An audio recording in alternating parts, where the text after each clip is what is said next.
And good morning, I'm meteorologist Amber Wheeler. This is your Monday morning 1-minute forecast on this September 27th.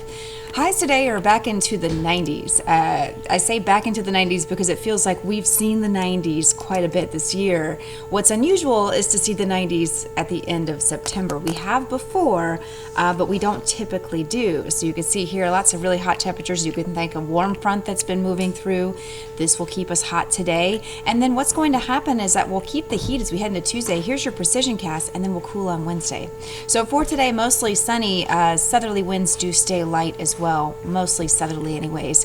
Heading into Tuesday, you'll notice we start off clear. We're still going to be under that warm air influence, lots of highs in the 90s. In fact, maybe even a little warmer tomorrow. Instead of upper 80s to low 90s, we're looking at maybe low to mid 90s for a lot of us. So a pretty hot one, maybe record breaking on Tuesday.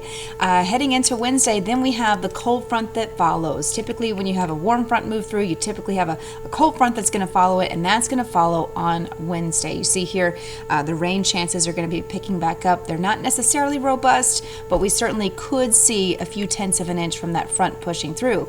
So here's what that front's going to do. We've got 90s on Tuesday, possibly even breaking records, maybe not so much in the Minot, Bismarck, and Dickinson areas, but you see there in Williston, we could break a record that was set back in the late 1800s. The other records were set back in the early 1900s. So even if we don't, you see here how close we're going to get. But then once we get into Wednesday, of course, with that cold front and that rain, we go from the 90s to, for many of us, to the 60s. So a quick look at your 10-day outlook here shows a really hot next few days. But we have a cool down, and then once we get back into the 70s, that's still technically warmer than average. Our average highs mostly this time of year, mainly